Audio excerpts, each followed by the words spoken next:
Welcome to the top of South Mountain in nice Arizona. I'm your host, Garrett of the Proxy Theory, and I'm here with one of my best friends, Drew Mendez, and we're going to get to know a little bit more about him, what he does, but more importantly, who he is. So let's take it right off the rip. Got me all excited there with that intro, man. Yeah, I mean, this is definitely a once-in-a-lifetime kind of experience. I mean, sitting here filming a podcast on top of a mountain, it's a pretty damn cool experience. So thank you for having me here, first of all, wanting me on this. So let's just go right into it. What are all of the things that you do? What does Drew do? I mean, I could go down 40 different routes with that. I mean, what I've done has changed constantly. I would almost say I'm a co-founder of Mindset, and I also started a marketing agency called Mindset Media. And I almost consider myself a content creator, aspiring content creator right now. I think on a deeper level, a little bit past that, I'm even going to say what I do is I help people believe in themselves. That's awesome. I think as a friend of yours and someone who's seen you as a business developer and business owner, you really see that aspect of helping others achieve what they want to see. I mean, you're helping me with all of this stuff as well, of seeing my vision and helping with the action aspects of taking it to the next level. Little camera error there. That was a good catch. Good catch. You might need to take like 12 steps back. Cut that out. That's another blooper. Yeah, did you just tip that forward a little bit, or? Nice. Well, I guess watch that. Onto it. Yeah, I think even for me on that, and it definitely even brings a certain joy out of me being able to help you out with this stuff. I mean, there's a lot of people that don't like teaching. Me and Brian Resurrect were actually just having a conversation about this before his show, because he helps people learn how to DJ and everything too. We were on the same sense of growing up. We had to figure everything out ourselves. We were just self-taught, just through trial and error, through YouTube University.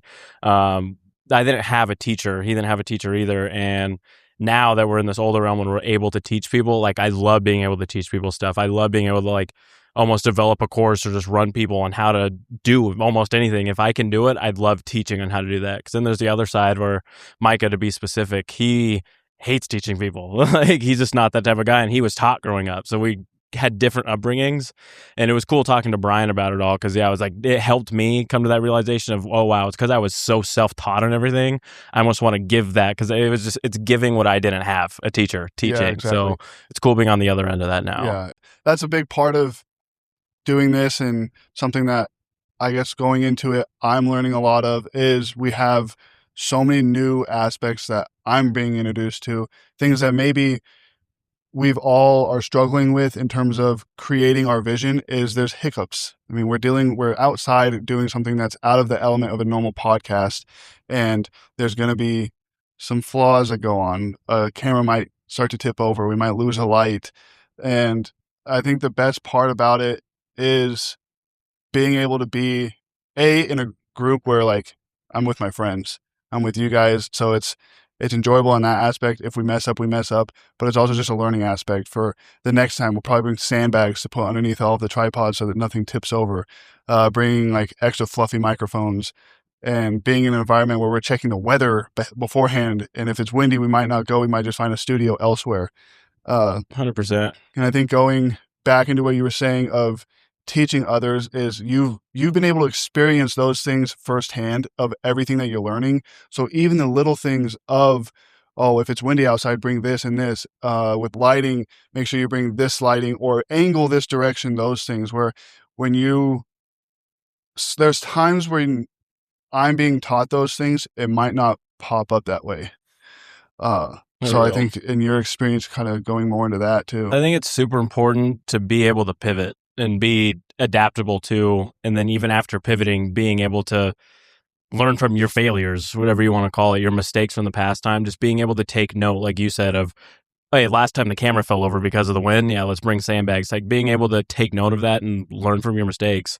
And even in the moment, being able to pivot in that exact decision. So there's too many people out here. Once something goes wrong, the whole rest of the plan's wrong now. It's no, we're still good. It's just adapt to change. Okay, we can't do this one small thing or change the camera angle. It's still going to be okay. It's super important to be able to pivot, because life is always going to throw you curveballs. It's never going to go streamlined, I wish. But yeah, and that was a big thing that I talk about a lot, of the fuck it mentality, is if you're going in thinking that you are at this high pedestal or that you should be at this high pedestal and this high expectation of things, that failure might just fully steer you the wrong direction of, well, I should have been good at this and I wasn't. So now I might as well just not even try. Whereas doing the fucking mentality is like you're going into that action step of doing it and then failing and learning along the failure. And it's really not even failing at the end of the day. It's just learning along the way. Like, I think that's such a hard concept is failure is so inevitable.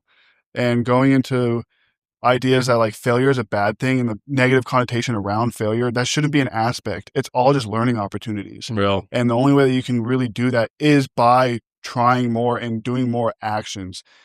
The biggest failure is just not doing anything. My biggest failure in all of this would just not even be recording a podcast, even though I have this vision to create this podcast. 100%. I've always said that, like, we need to rebrand failure. Failure has such a negative connotation to it, and it just sounds so negative. Like, failure is a good thing, in my opinion. Like, if you can reframe your brain to understand that failure is getting one step closer to where you're going, it changes everything. You will continue to fail. You know, it's like they do in a bunch of like sales tactic classes of I want you to go knock on 1,000 doors, or whatever. I want you to get rejected 50 times. Instead of go make 10 sales, go get rejected 50, 100 times. You will get to that like 10 sales way faster if you just plan on getting rejected 50 times. It's that same concept of if you were going to be told that you were going to fail 100 times, but on that 100th time, you became successful, knowing that those 99 failures were just the one step to becoming successful, you would be way more inclined to fail those 99 times before and then reach that 100. Whereas it is hard. It is a fear of failure when it comes to the unknown. And I think that's more the aspect of it. It's a fear of unknown. And so many humans, all of us, we fear what we don't know. And so we don't tap into that, where it's also one of those concepts of being more curious rather than in fear. I mean, Alex Hormozy talks about fear is an inch deep and a mile wide. It looks really scary from the surface, but once you step into it, it really doesn't seem that scary or that bad, and it's just the next step forward. No, yeah, it's literally your brain always freaks you out and wants to go to the familiar, so it's always going to push you every way to stay in the known. Yeah, go to the familiar. I think we were just talking about this the other night of when you're learning something new, trying something you haven't done, an unknown objective, whatever. You're literally carving out a new neural pathway in your brain. Like, of course, it's going to be hard. Of course, it's going to feel weird. You're re-triggering and relearning in your brain. Like, it's not going to be easy because you just don't know it yet. And I think it's being able to be a student. It is so important, to be a student, be curious, lead with curiosity. And I think I was going to bring up curiosity too. It's curiosity is what can drive us to do everything. I mean, scientists are curious. They're not worried about what might fail. It's literally an experiment at the end of the day. So when you're going into it in that aspect of experimentation of things where you're just trying what's going to work. You might have an hypothesis of what's going to work and what's not, but at the end of the day, you're not going to know until you go into those action steps. 100%. I've always defined myself as someone who is endlessly curious. I have to be curious about everything. Otherwise, you just become in a fixed mindset. If you're in that fixed mindset, you're not going to grow. You're not going to change. Nothing is going to come from a fixed mindset, state of mind, Yeah. So in a way to kind of segue this and talking about failures, I would really like to know some of your experiences of learning opportunities. I'm going to ditch the idea of failure completely out of the way. What are some learning experiences, the biggest ones that you might have dealt with recently or in your life? The first one that comes to my head, we've talked about this often, actually. Me and Micah, when we first started our filming journey, our whole marketing journey, did like the worst possible mistake you could ever possibly do. So we got this first wedding gig. This was back in 2020, I believe. We got this wedding gig. It was one of my mom's friends. She was getting married. To preface it a little bit, the guy that was getting married, he had terminal cancer. He only had 2-3 months left to live. One of his dying wishes was to marry his wife. We offered to shoot this wedding for free. It was our first wedding. Hell yeah, we'll do it. We went to the wedding. It was a beautiful wedding, filmed it all, got everything that we needed. Super excited to work on the video. Got home, worked on it for a few hours. Next morning, got up, started working on it again. Got about halfway through it, and it looked great, especially for a free wedding video and everything. Sooner or later, this update pops up on our Mac Mini that we had at the time. Like, yeah, let's update the computer. It'll probably run a little bit faster, right? Do the update. Went to go open up Final Cut Pro. every single piece of footage that we captured gone, wiped completely. And this dude's terminally ill. Like they were, we were telling them all the videos coming along so good, it's going to be awesome. We were so excited to give it to him. We lost every single piece of footage. We had nothing to deliver them. So when I tell other like aspiring videographers and photographers, like, you can't mess up as bad as we've messed up. Like, we did the ultimate, like, we lost everything for a terminally ill guy. The worst part is he ended up dying about 2 weeks later too. Oh, Jesus. Yeah, so it was the worst mistake we could possibly do. What do we do now though? We back up everything on an SSD drive. We even upload it into a Google Drive. We make sure we have multiple places for this footage to go so we cannot lose it. So that's a simpler one. That's on like a work business level of, yeah, we lost this whole wedding footage and the dude ended up dying 2 weeks later. So, and we had nothing to deliver them. So huge mistake there. I think a personal mistake that I've made lately, that's helped me kind of overcome that failure, I would say, is pouring into my relationships. I've had a lot of hard conversations with a lot of close friends of losing myself and my own identity and forgetting that I have these awesome friends in my life, and I'm forgetting to pour into those. And I was just slowly withdrawing. I went deeper, and it's a deeper pattern I was going through in my life, but not pouring into my relationships and paying attention to them and actually catering to them and realizing how important they are. They've given so much to me in my life. They deserve to have the best version of me out there pouring back into them too. And thank God for my circle around me. That's why it's important to circle yourself around positive, like-minded individuals that are going to point you out when you're out of alignment. So that was definitely a big one recently. It was just not pouring into my relationships and really paying attention and catering to them, giving them the love that they deserve, because those friendships were slowly disappearing, fading away right in front of my eyes without me even realizing it. So it was definitely a hard knockback that I had to come back to and realize. So explain to me in that your concept or your idea of what the inner circle theory is. The inner circle theory. The simplest way that I'm going to be able to put it is the people around you that influence you and shape you. I mean, it's true. It's so cliche, but it's so true of, yeah, the 5 closest people around you, it's who you become. It is. It's so true. If you are around 5 lower, I mean, there's even a study on this too that they did, where they literally put people around, they made everyone take a test. They put people around people that were super negative, just, oh, this test is going to be super hard. I don't know if I'm going to pass this. Those people performed, I think it was 33% less than what they normally average and what the average was. Then they'd put the same people and do a very similar test with higher people, like, oh, this is going to be great. We studied hard for this. And I think they improved by like 58% or something like that. Like, it's a substantial difference of just when you're surrounded by people who are different, just the energy levels that you're going to get from that. So to come back to that of what the inner circle is, it's who pushes you forward in life, who you pour into, who you vent to, just the people that you go to help when you need help on anything, whether it's you're having a bad day and you need help out of that, or whether your day is going great and you just want to share it off and express that and you want someone else to hear it. You need those people in your life that you're going to be able to express to. And like I said, the biggest one is when you're acting out of alignment. For me, I think that's the biggest part. When someone can call you out on your bullshit and pull you back into alignment, those are the real friends. Those are the people you need in your inner circle that know the real you and who you are and recognize when you're not being that, and they're able to throw you back into that. There's a thing where the bodybuilder isn't going to knock somebody for trying to lose weight or get into the gym. The entrepreneur is not going to knock you for wanting to start your own business. The media guru, Jerry Seinfeld. Yeah, Jerry Seinfeld. If you want to get into comedy, Jerry Seinfeld's not going to be like, no, dude, you shouldn't do it. It's one of those things where if you want to be a millionaire, you should probably be around other millionaires. Mm. If you want to be a good person, you should be around good people. You're not going to hang out with homeless people, and you're not going to hang out with convicts. So it's putting yourself in those positions to level yourself up, but also recognizing when those people are the right people to be around. 100%. And so finding the people that not only give you the spark and the drive to go after what you want to do, but also the same ones that you can pour into just as much. As human beings, we're servers. God's brought us here to serve other people. And so if you're not in an environment where you can serve just as much as they're serving you, you're in the wrong environment. No You doubt. got to make that switch. 100%. Yeah, I think it's crucial that you are looking up to be inspired and uplifted. And at the same time, it's also important that, yeah, you can I don't want to say look down, but look down on other people and help boost them up, help lift people up, help be inspiring too. Like you said, yeah, if you're the top dog in your class, where are you going to grow? Where are you going to learn from? Who are you looking up to? Who are you trying to take an example from? Yeah, you have to be around people that have done what you've done to get to that level. That's it, because experience is the best teacher. Those people have lived and know the truth.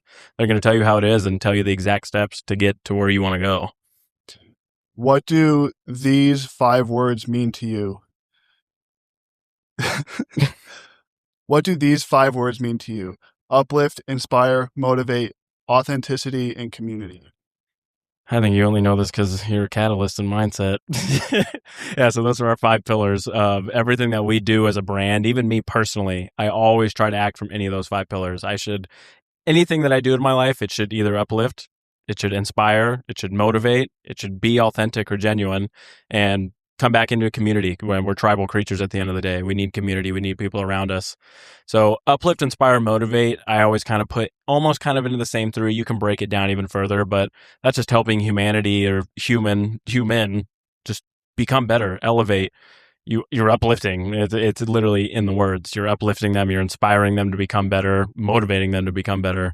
When it comes to being authentic and genuine, that almost comes back to just being in alignment with who you are. If you're in alignment and being the person that you say you are, that's being authentic. That's being genuine. So it's not bullshitting. You're not putting on a facade. You're just being true to yourself, being true to everyone else around you too. And then community, like I said, we're tribal creatures. We need community. We need people, like I was just saying, to vent to talk to look up to become inspired from, to share memories with. Like we can. What am I trying to think of here? We can relate on such a hard level on just we're humans. We share the same experiences. We have different perspectives on everything, but we're humans here living on this rock, both going through the same exact thing, and we can understand that.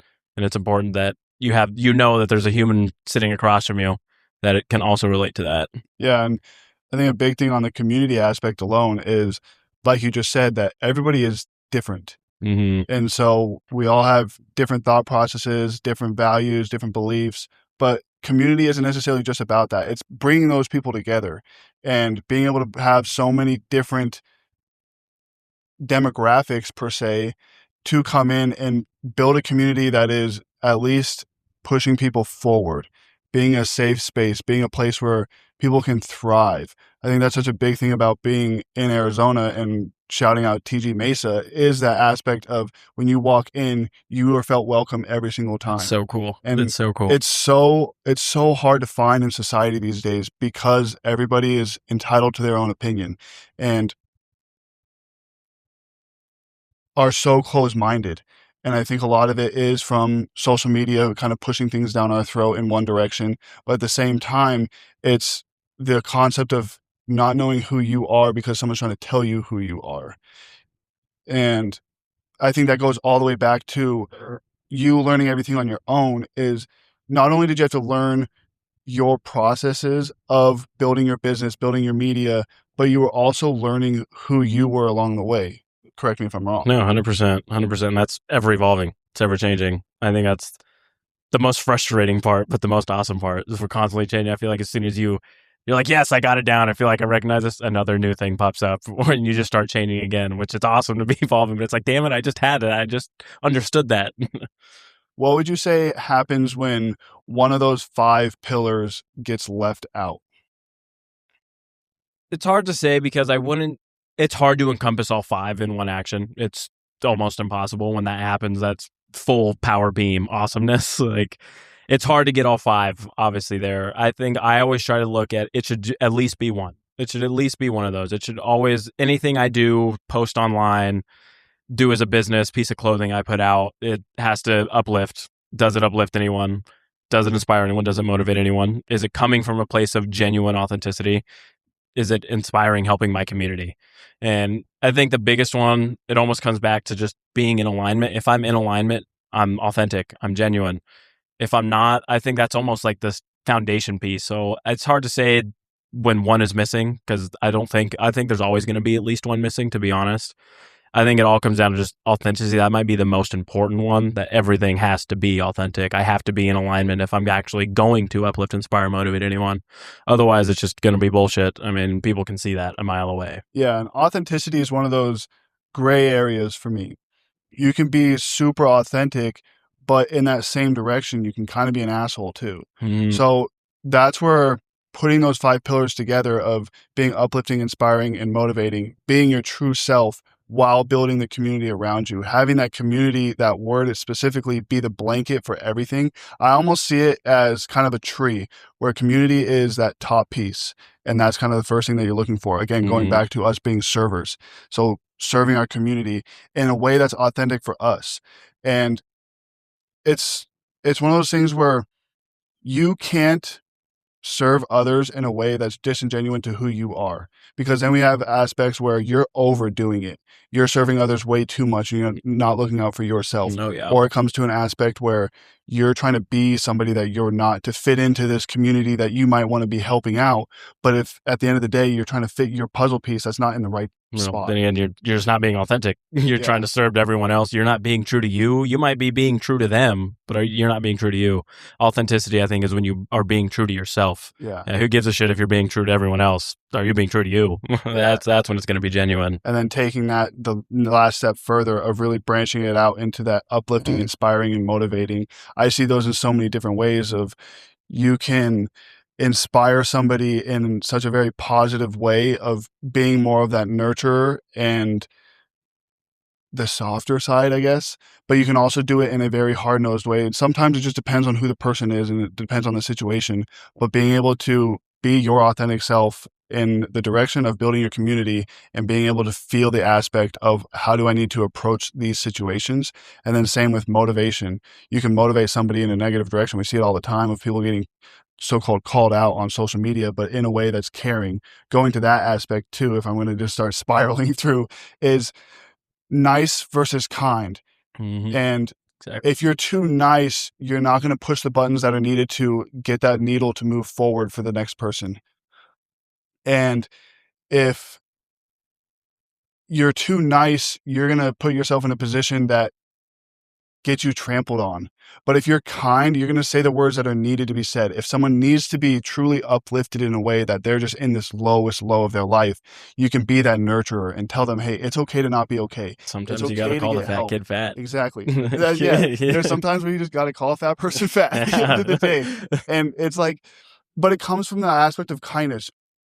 I so deeply want everybody around me to be in a position of serving and serving themselves and being the best versions of themselves. And you can't do that if you aren't putting the action steps forward to it.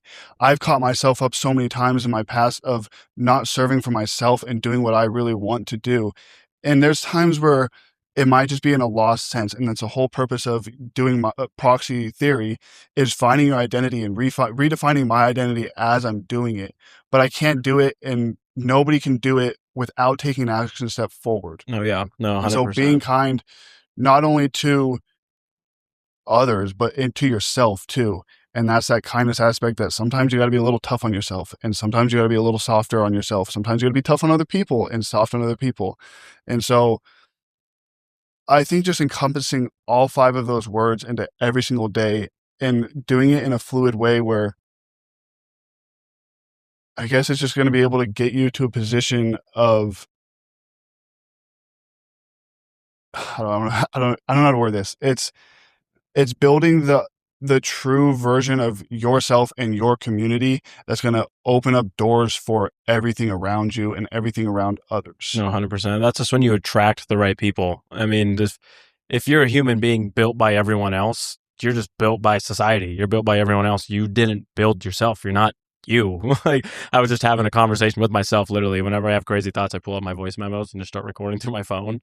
But I was thinking on a too deep of a level, literally saying, like, us as humans, we are built by all these atoms, right? And all of our atoms are kind of the same thing. They're atoms, right? But they're all so different. Like, our muscle tissue is different. Our skin tissue is different. Our fingernails are different. Like, they're all made up out of atoms, but they all collectively come together to make us. And that's all, everything as us humans. Like, we have so many different traits about us. They all come together to make you who you are, just like human nature. If you're letting everyone else build you, you're Frankenstein. It's just you're defined by everyone else. Who are you at the end of the day? Yeah, You don't even know.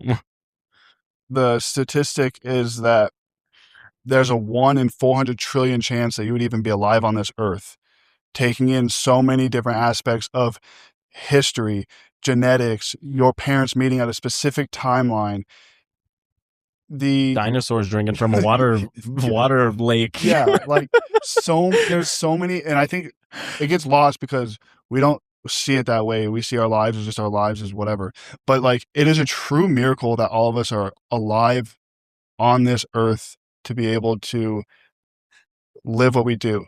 And so taking that into account, showing the uniqueness that you are 1 in 400 trillion, there's not a single person like you.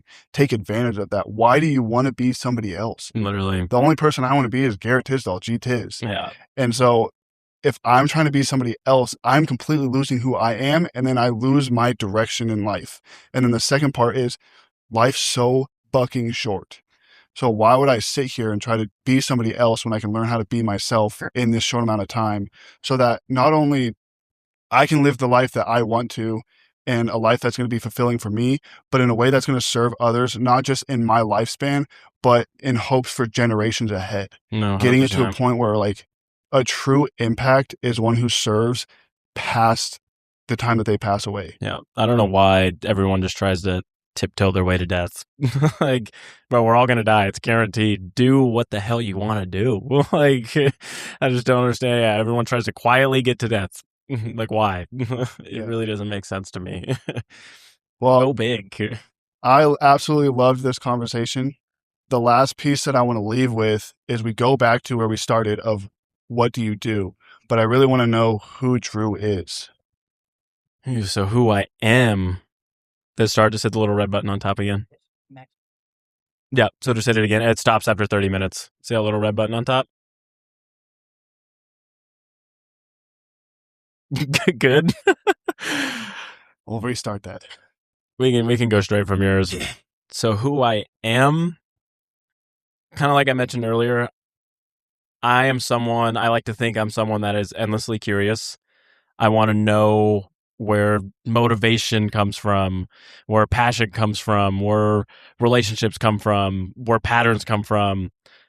Ultimately, I think who I am as I am someone who is trying to better myself for the people around me so I can leave a better legacy here, so I can leave a mark that goes beyond generations. You know, I always like to remind myself that a man has two deaths. One, when you die, your flesh dies here. The second death is when your last name is said on earth.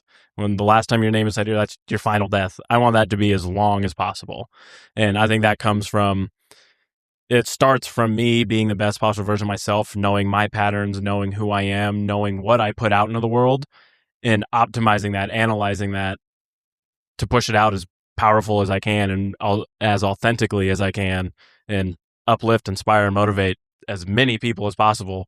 And those people that I uplift and inspire and motivate, that's my community. Those are my people. That's who I am. Fire. Yeah, well, I really do appreciate you being here. Yeah. Having me here on top of beautiful South Mountain. Dude, like the fact that I'm like sitting on top of a mountain actually just watching the sunset. Crazy. I didn't even turn around cool. once. You But guys holy think it's cow. cool. You can literally see the whole mountains on the north side, seeing the planes fly by. So it's like crazy. Should I propose up here? You're gonna piss off a lot of Arizonans with that comment. This is a hill. I'm sorry, but being from Colorado, this is a hill. That's a hump. Yeah. This is not a hike. We walked about 400 feet to get to this spot. Yeah, 50 feet in elevation change.